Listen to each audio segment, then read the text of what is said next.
നമസ്കാരം. ചാമക്കാല ടോക്സിൻ്റെ പുതിയൊരു വീഡിയോയിലേക്ക് എല്ലാവർക്കും സ്വാഗതം. അപ്പോൾ ഇന്നത്തെ വിഷയം എന്താണെന്ന് വെച്ച് കഴിഞ്ഞാൽ, നമ്മൾ 2 ദിവസം മുമ്പ് കണ്ടു അലൻ ജോസ് പെരേര വിവാഹം കഴിച്ചു എന്ന് പറഞ്ഞിട്ട് ആ കുട്ടി വിവാഹം കഴിച്ചു എന്ന് പറയുന്ന ആ കുട്ടി കൂടെ നടന്നിട്ട് അലൻ ജോസ് പെരേരയ്ക്ക് മറ്റേ പെണ്ണ് കിട്ടില്ല, അതുകൊണ്ട് ഞാൻ അവൻ്റെ വധുവായിട്ട് വന്നു എന്നൊക്കെ പറഞ്ഞിട്ട് ഭയങ്കര ജാടയായിട്ട് അവർ റോട്ടിലൂടെ നടക്കുന്നതെല്ലാം നമ്മൾ കണ്ടതാണ്. അപ്പോൾ ഇങ്ങനെയൊക്കെ റീൽസ് ചെയ്തിട്ട് ഇതിനകത്തൊക്കെ എന്താണ് കാര്യമുള്ളത്? പെരേരനെ ശരിക്കും പറഞ്ഞു കഴിഞ്ഞാൽ പെരേര ഈ ഓൺലൈൻ കുറേ ചാനലുകളുണ്ട്, നീലക്കുയിലൊക്കെ പോലത്തെ അങ്ങനത്തെ ഒരുപാട് ചാനലുകൾ പുറകെ നടന്നു കണ്ടിട്ട് അലൻ ജോസ് പെരേരയുടെ കോമാളിത്തരം തന്നെ പറയാൻ പറ്റുള്ളൂ, വേറൊന്നും പറയാൻ പറ്റത്തില്ല. പുള്ളി വെറുതെ ചുമ്മാ ഇങ്ങനെ ഓരോ പാട്ടുകളും അതുപോലെ വിഡ്ഢിത്തരങ്ങൾ മാത്രം എഴുന്നള്ളിച്ചുകൊണ്ട് അതൊക്കെ എടുത്ത് കണ്ടിട്ട് യൂട്യൂബിലിട്ട് കണ്ടിട്ട് മറ്റുള്ളവർ കാശുണ്ടാക്കണം. പക്ഷെ ഇവനെ എന്തെങ്കിലും നക്കപ്പിച്ച് എന്തെങ്കിലും കൊടുത്തിട്ടാണ് ഇങ്ങനെ ഇവർ ചെയ്യുന്നത്. അപ്പോൾ അവർക്കും നല്ല റീച്ച് ഉണ്ട്. പക്ഷെ ഇവന്റെ ഞാൻ ചോദിക്കുന്നതല്ല, ഇവന് ഒരു മാസം ഒരു 10-20,000 അല്ലെ, ദിവസം ഒരു 10-20,000-30,000 ഒക്കെ കിട്ടണമെന്നുണ്ടെങ്കിൽ ശരിക്കും പറഞ്ഞു കഴിഞ്ഞാൽ സിനിമാ നടന്മാരെക്കാളും ഭയങ്കര ഒരു ഹൈ ലെവലിലാണ് ശരിക്കും ഇപ്പോൾ സൂപ്പർ സ്റ്റാർ എന്നൊക്കെ പറഞ്ഞിട്ടുള്ള അവരുടെ കൂടെയുള്ളവരൊക്കെ പറഞ്ഞു നടക്കുന്നത്. അവരെ കൂടെയുള്ളവരൊക്കെ എന്ന് പറഞ്ഞു കഴിഞ്ഞാൽ സാധാരണ കൊച്ചിയിലൊക്കെ ഓട്ടോറിക്ഷ ഓടിക്കുന്നവരും അവരൊക്കെയാണ്.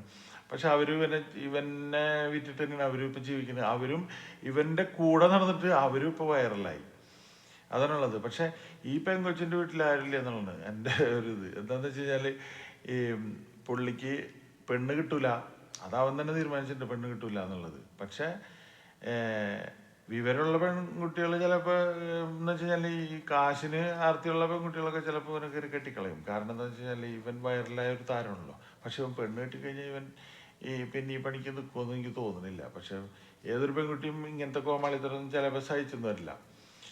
അപ്പോൾ ഈ പെൺകൊച്ചു പറയണത് എന്താണെന്ന് വെച്ച് കഴിഞ്ഞാൽ ഞങ്ങൾ തമ്മിൽ സംസാരിച്ചതിന് ശേഷം ഞങ്ങൾക്ക് പരസ്പരം ഇഷ്ടമായി എന്നൊക്കെയാണ് ഇന്നലെ പറഞ്ഞത്. സത്യം പറഞ്ഞു കഴിഞ്ഞാൽ മറ്റുള്ളവരൊക്കെ വിശ്വസിച്ചു, ഈ പറഞ്ഞ ഞാനടക്കം വിശ്വസിച്ച്. പക്ഷെ ഇന്ന് വന്നിട്ട് പറയണ് ഞങ്ങളത് ചുമ്മാ റീൽസ് ഇട്ടാവുന്ന മാലയൊക്കെ ഇട്ട് മറ്റവൻ കൈ പിടിച്ചു കൊടുക്കണുണ്ട് കഴിഞ്ഞാൽ അതിൻ്റെ അപ്പുറത്തെ കോമഡിയാ. കൈ പിടിച്ചു കൊടുക്കണ ഇടത്തെ കൈയും അവളുടെ വലത്തെ കൈയും എന്താ വെച്ചാൽ അവൻ എപ്പോഴും ഇടത്തോട്ട് മുണ്ടെടുത്തിട്ടുള്ള നടക്കുക അലൻസ് പെരേര.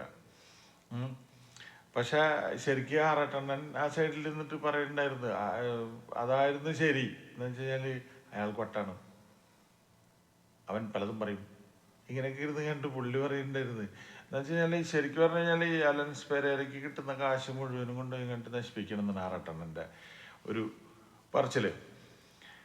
പക്ഷെ ഇങ്ങനെയൊക്കെ ഉണ്ടാക്കുന്ന കാശ് എന്തെങ്കിലുമൊക്കെ സേവ് ചെയ്ത് വെക്കടപ്പാ, അല്ലാതെ വെറുതെ ചുമ്മാ ഇങ്ങനെ കോമാളിത്തരം കാണിച്ച് ഉള്ള കാശും മേടിച്ച് അവിടെ നിന്ന് ഇവിടെ നിന്ന് തല്ലും കിട്ടി. ഈ കഴിഞ്ഞ ദിവസം നമ്മുടെ എറണാകുളത്ത് ട്രാൻസ്പോർട്ട് ബസ് സ്റ്റാൻഡിൽ വന്ന് നിന്ന് കഴിഞ്ഞപ്പോൾ ആരോ തോട്ടിയിടുന്നുണ്ടായിരുന്നു വെള്ളം മേടിക്കാൻ നിൽക്കുമ്പോൾ. എവിടെ പോയാലും തല്ല. അതെന്താന്ന് വെച്ച് കഴിഞ്ഞാൽ കൂടുതൽ ജാട കാണിക്കാതെ.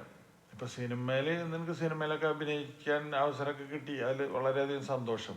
പക്ഷേ ആൾക്കാരുടെ ഇടയിൽ ജാട കാണിക്കാതെ സൂപ്പർ സ്റ്റാറൊക്കെ ആവണമെന്നുണ്ടെങ്കിൽ അതിൻ്റെതായ കഴിവ് വേണം. അല്ലാതെ ചുമ്മാ ഇങ്ങനെ കോമാളിത്തരം എന്ന് പറഞ്ഞാൽ കോമഡി അതെപ്പോഴും നല്ലൊരു കാര്യം തന്നെയാണ്. പക്ഷെ ഇത് നീ റിയലായിട്ട് അങ്ങനെ ചെയ്യുന്നതാ. അല്ലാതെ എനിക്ക് 2 കോടി രൂപ സ്വത്തുണ്ട്, ശരിയായിരിക്കാം.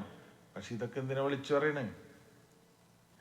പെണ്ണ് കിട്ടാൻ വേണ്ടിയിട്ട് നിനക്കിപ്പോൾ നീ ഇന്നാളിപ്പോൾ കുറച്ച് ദിവസം മുമ്പ് പറയണ്ടായിരുന്നു നേപ്പാളിൽ പോവും, അല്ലെങ്കിൽ UP പോവും, ബീഹാറിൽ പോവും, അല്ലെങ്കിൽ മറ്റുള്ള പുറം രാജ്യങ്ങളിലൊക്കെ പോവും പെണ്ണ് കിട്ടാൻ. അവിടെ നിന്നൊന്നും കിട്ടാൻ പോണില്ല, അവിടെയൊക്കെ ചെന്ന് തല്ല് കിട്ടും.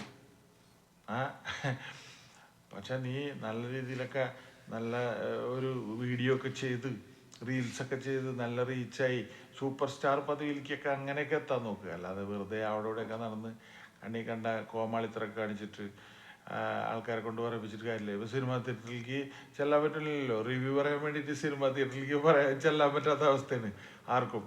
കാരണം എന്താ വെച്ച് കഴിഞ്ഞാൽ നിങ്ങളായിട്ട് വെറുപ്പിച്ച് എല്ലാവരെയും ഒരാൾക്ക് ഇപ്പോൾ മറ്റേ എടപ്പള്ളിയിലെ വനിത തിയേറ്ററിലേക്ക് ഒരാൾക്ക് സിനിമ കാണാൻ ചെല്ലാൻ പറ്റുമോ? അപ്പോഴേക്കും നിങ്ങളുടെ കുറേ ആൾക്കാരുടെ ശല്യമാണ്, ഓരോ കോമാളിത്തരങ്ങൾ അവിടെ ഇരുന്നിട്ട്.